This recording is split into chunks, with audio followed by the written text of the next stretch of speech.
What's going on, BookTube? Today I'm going to be going over my June reading wrap-up, and I read some really wonderful books this month. Before I jump into my wrap-up, don't forget that I post videos every Monday and Thursday, so don't forget to like and subscribe to get notified when those videos come out. But moving on to what I read in June, I started out with a sci-fi book because in May, if you watched that video, you know that I read Dune, and Dune was the first true sci-fi book I have ever read. Like, I've read some Star Wars books, but I know there's debate on whether or not that's true sci-fi.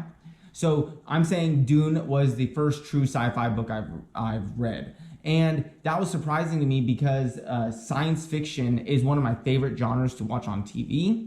But after reading and getting into that book, I decided I was going to read a science fiction book every single month this year. Or that's my goal, at least, to average about at least one science fiction book a year so I can get caught up on everything that's out there. So if I was going to start this journey into sci-fi, I figured I'd go near the beginning and start with Frankenstein by Mary Shelley. Frankenstein was published in 1818 and is considered one of the first true sci-fi books ever published.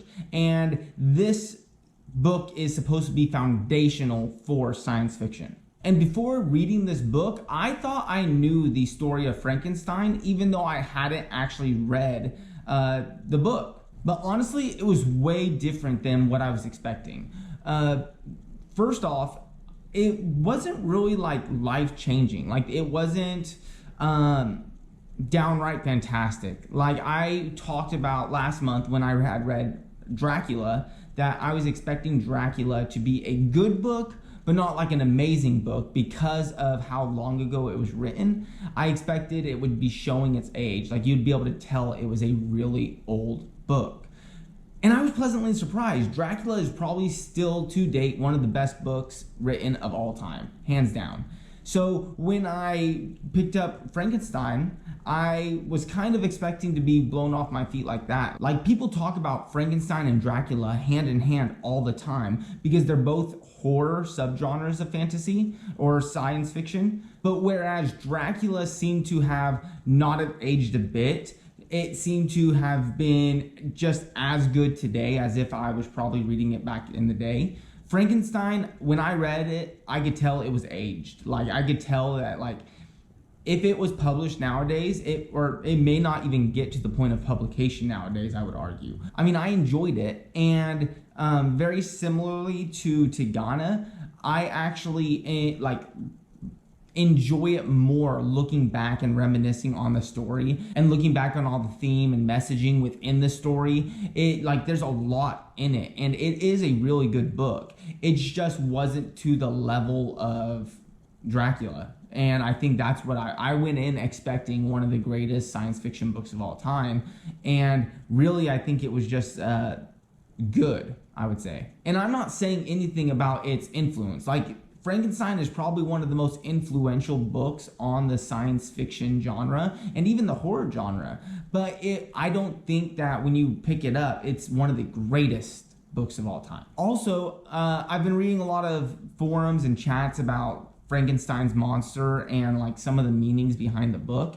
And I see this debate a lot right now of where they're not considering Frankenstein's Monster to be evil or bad. And I 100% disagree with that. And without getting into spoilers, I definitely agree that the monster was not born evil. He was not born bad. He was born with an enormous amount of potential and goodness in his heart.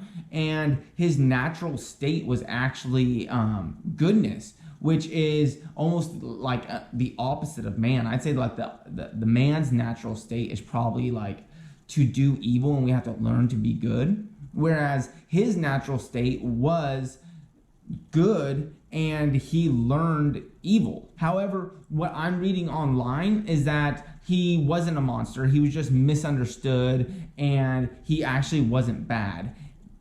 But like I said, I 100% disagree with this. Even though he didn't start out that way, he did become evil. He did terrible and evil things to very innocent people. People that had not wronged him in any way. And that's evil to me. That's monstrous. Just because he was treated a certain way doesn't give him the excuse to do evil things to others. And I'll talk about this more in like a more complete review of the book, but I do want to know if any of you guys agree with my statement, or if you guys are leaning more towards the fact that he was a misunderstood being, which I'm not arguing that he was misunderstood. I'm just saying that he also became evil in the end. And I want to know what you guys think, because from what it looks like, the general sentiment out there right now is that he wasn't evil, he was just misunderstood.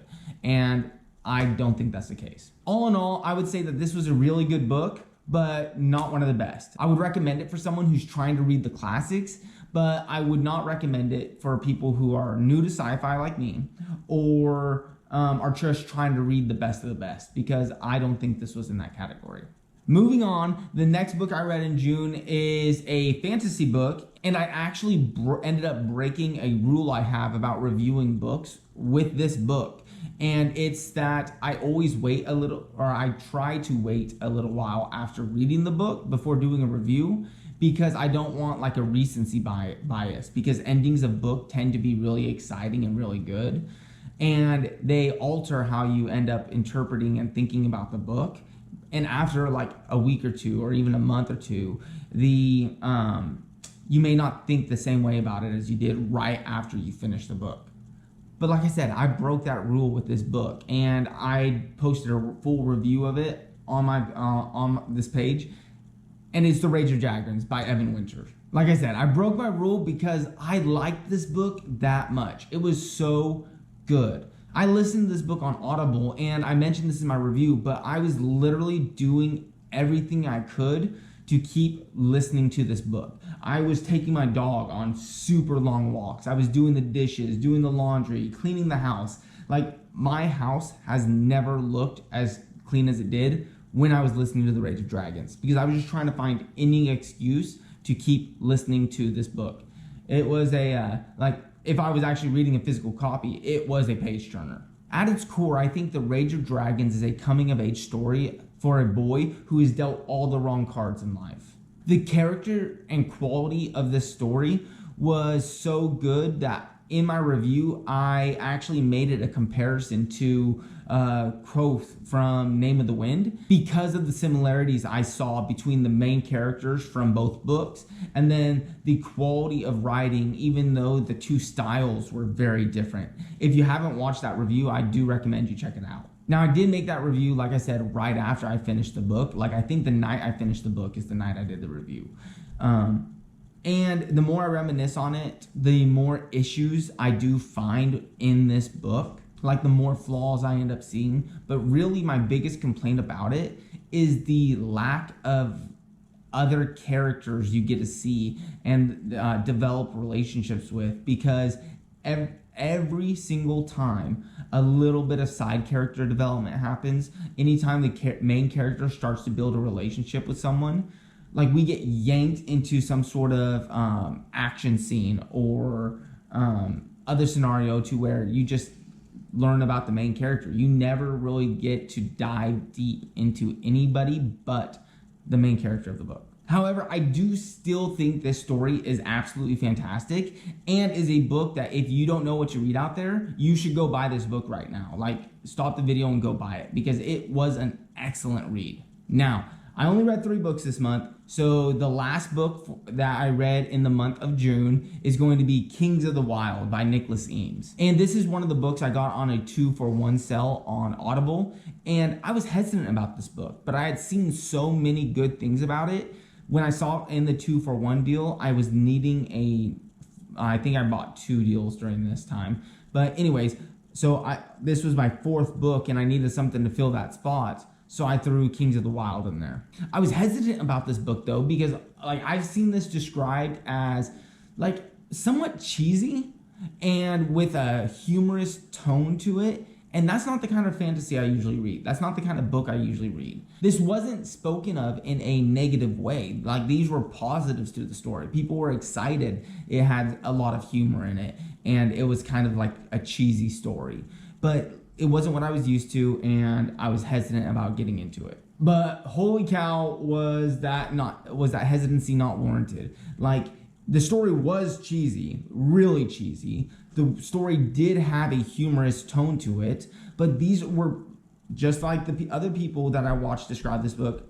These are huge pluses to the story, and it was a refreshing breath of air from what I've been reading recently. It's the common trope of the band getting back together, but it's done with a group of mercenaries, of retired mercenaries, instead of the typical like band. And it was literally like nothing I had read before. The magic in this world was super soft, like it was a really soft magic. And I'm someone who tends to like the harder magic systems. But the way this was done, it made the world more fun and wondrous, and it made it feel like anything could happen in the story.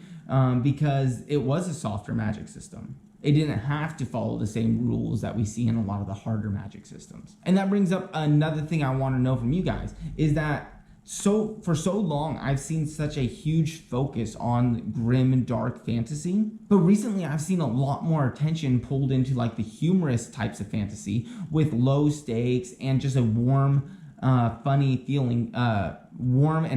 feel to the characters or storyline as a whole. And what I wanted to know is if anyone else is seeing this trend towards like a lighter side of fantasy, because I am a huge fan of grimdark fantasy. I really like it, but this had a really enjoyable feel to it as well. So let me know what you guys see in the comments below, and let me know if you guys see this kind of trend towards humorous, low stakes type of fantasy instead of the grimdark fantasy. And that concludes my June wrap up. Like I said, I post a new video every Monday and Thursday, so make sure you like and subscribe to get notified when those come out. Until next time, I hope you're out there exploring cool new worlds and reading cool new books, and until then, I'll see you soon. Thanks.